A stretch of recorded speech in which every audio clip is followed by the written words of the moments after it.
बिस्मिल्लाहिर्रहमानिर्रहीम। मैं मोहम्मद आज़म समीर आसार कदीमा रिसर्च और एंथ्रोपोलॉजी से वाबस्ता आप लोगों के लिए बहुत सी मालूमात लाता हूँ। तो आज मैं आपके लिए आर्कियोलॉजी से मुतल्लिक़ कुछ चीज़ें लेकर आया हूँ जो कि बाज़ लोग जानते हैं, बाज़ लोग नहीं जानते। जो नहीं जानते उनके लिए ये बहुत इंटरेस्टिंग वीडियो है। तो सुनने वालों, आपको सबसे पहले तो ये चीज़ समझ में होनी चाहिए कि ये जो आर्कियोलॉजिकल रिमेन्स हैं, इनका मॉडर्न एरा में भी बहुत ज़्यादा इनका एक असर रसूख है। जो पुरानी चीज़ें हैं, जो पुराना मटेरियल है, उनसे ही नया दौर जो है, ये जो जदीद मशीनरी का दौर है, इसको भी एहसन से एहसन तरीके पर इस्तेमाल किया जा सकता है, इसको अच्छा बनाया जा सकता है। तो हम ये नहीं कह सकते कि जो आर्कियोलॉजी है ये सिर्फ पुरानी चीज़ों से रिलेटेड ही बात करती है, बल्कि ये मार्केट में भी अब आर्कियोलॉजी के बहुत सी ऐसी चीज़ें हैं, बहुत से ऐसे इकसाम हैं जिन्होंने अपनी जगह बना ली है। तो इस सिलसिले में आज मैं आपको टाइप्स ऑफ आर्कियोलॉजी के बारे में बताऊंगा कि आर्कियोलॉजी, जिसे हम आसार कदीमा का मजमून कहते हैं, subject of archaeology has many types. इसकी बहुत सी अक़साम हैं। तो आज मैं उनकी जो टाइप्स हैं वो आपके सामने इन डिटेल्ड और ब्रीफ वे में बताऊंगा। सबसे पहले तो हम बात करेंगे आर्कियोलॉजी है क्या। In broader spectrum, it deals with the study of related to the ancient objects, ancient material, and with the help of archaeology हम बहुत सी चीज़ों को, बहुत से मफरूज़ों को सच साबित करने की कोशिश करते हैं। तो इसके बहुत से इकसाम हैं। जैसे सबसे पहले एक लफ्ज़ है इन्वायरमेंटल आर्कियोलॉजी, मौसमी आसार कदीमा। Environmental archaeology basically it deals with the environment। ये सारे इन्वायरमेंट को डील करता है। इसमें पैलियोएथनोग्राफी है, सेडिमेंटोलॉजी है, उसके साथ साथ इसमें फ्लोटेशन वर्क है, उसके साथ साथ स्टार्च ग्रेन एनालिसिस है, माइक्रो रिमेन्स पे स्टडी है, मैक्रो रिमेन्स पे स्टडी है। तो ये जो इन्वायरमेंटल आर्कियोलॉजी है, इसका इम्पैक्ट जो है सोसाइटीज़ पे वो बहुत ही गहरा है और पुरअसर है। क्योंकि एक्चुअली इन्वायरमेंटल आर्कियोलॉजी ये बताती है कि जो मौसम है, जो वेदर है, इसका मुआशरे पर क्या इम्पैक्ट है या था। तो इन्वायरमेंटल आर्कियोलॉजी जो गुजरी हुई सिविलाइजेशंस है, उनके लोगों का जो मौसम है, उनके लोगों का जो एथनोग्राफिकल एस्पेक्ट है, उसको इन ब्रॉडर स्पेक्ट्रम क्लियर करती है। अब इस इन्वायरमेंटल आर्कियोलॉजी के अंदर भी बहुत सी आगे किस्में हैं। जैसे कि जियो आर्कियोलॉजी है। जो जियो आर्कियोलॉजी है, जो ये आर्कियोलॉजी की ऐसी किस्म है जो सेडिमेंटोलॉजी है, सेडिमेंट्स है, उस पर काम करती है। उसके अलावा ये आर्कियोबॉटनी है। आर्कियोबॉटनी जो है वो प्लांट्स की स्टडी है। इसमें आगे कैटेगरी हैं, जैसे कि माइक्रो है और मैक्रो रिमेन्स है। जो माइक्रो रिमेन्स में आ जाता है स्टार्च ग्रेन एनालिसिस, और मैक्रो में आ जाता है जी फ्लोटेशन वर्क या बकेट एनालिसिस। उसके साथ साथ इसके अंदर लैंडस्केप आर्कियोलॉजी आ जाता है। लैंडस्केप आर्कियोलॉजी में ऑन द होल जितना भी एटमॉस्फेरिक सिचुएशन है उस पर बात की जाती है, प्लांट्स के मुतल्लिक़ बात की जाती है, सेडिमेंट्स के मुतल्लिक़ बात की जाती है, और सुनामी से रिलेटेड बात की जाती है, और जो फ्लड्स हैं उनसे रिलेटेड बात की जाती है, और जो सैंड है उस पर जो एक वाइटल अंदाज में इस पे बात की जाती है, ऐसा तरीके से इसको पुरअसर तरीके से इस पे बात की जाती है।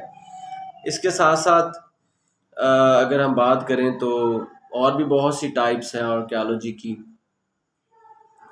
जिनमें ज़ू आर्कियोलॉजी आ जाता है। ज़ू आर्कियोलॉजी जो है वो जानवरों से रिलेटेड, जो एनिमल से रिलेटेड स्टडी है उस पर बात करती है।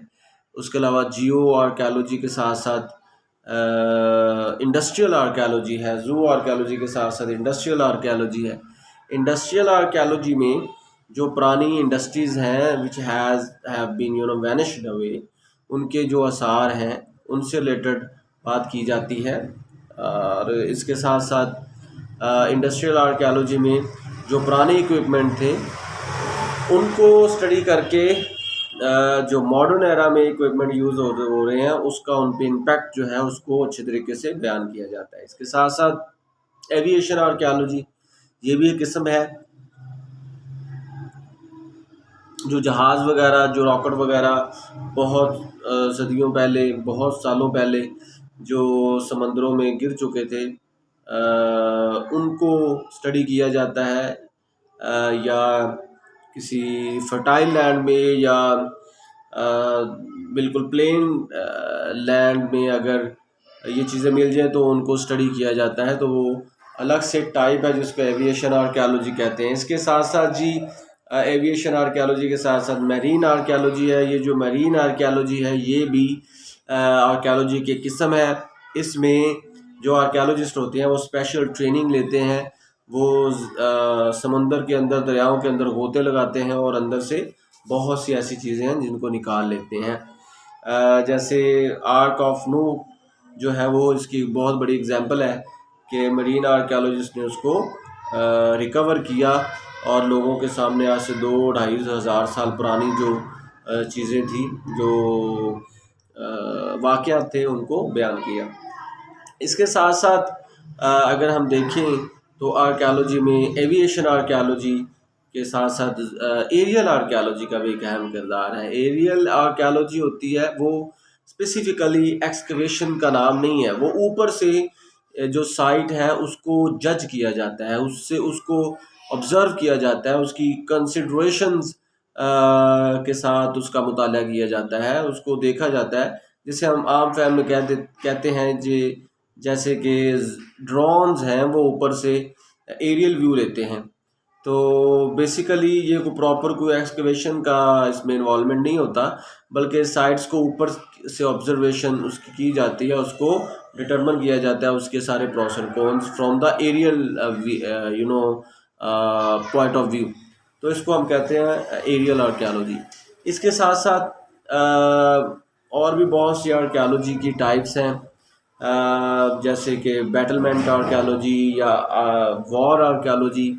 वो वॉर रिलेटेड चीज़ें हैं, वो जो पहले आज से जंग अज़ीम 1-2 या इससे पहले के जो जंगें हो चुकी हैं उनके जो हथियार हैं उनका उसका मुआयना करती है, उस पर काम किया जाता है with the help of war archaeology और बैटलमेंट आर्कियोलॉजी। इसके साथ साथ प्री हिस्टोरियन आर्कियोलॉजी, ये आर्कियोलॉजिस्ट भी होते हैं जो प्री हिस्ट्री पे काम करते हैं, जैसे कि स्टोनहेंज की साइट है, जैसा कि चाइना में शियान पे टेराकोटा आर्मी की साइट है। तो प्री हिस्टोरिक साइट पे जो काम किया जाता है with the help of pre historic archaeology. इसके साथ साथ और भी बहुत सी टाइप्स हैं जो कि आजकल काम कर रही हैं मॉडर्न एरा में। उनमें अगर देखा जाए तो चाइना की एक एग्जांपल लेते हैं। वहाँ पे जो पुरानी साइट्स हैं उनको मॉडर्नाइज़ करके, पुराने कल्चर को प्रिजर्व करके मॉडर्नाइज तरीके से प्रेजेंट किया जाता है लोगों के सामने। तो वो एक बाज़ार टाइप, एक मार्केट टाइप जो है, एक पार्क जिसे कहते हैं, आर्कियोलॉजिकल पार्क का नाम उसको दिया जाता है। उसमें बहुत सी टेक्निक्स इन्वॉल्व होती हैं। तो वो भी आजकल ट्रेंड है। आजकल in recent time it has been practice in many countries. तो बात यहाँ पे ख़त्म होती है जी।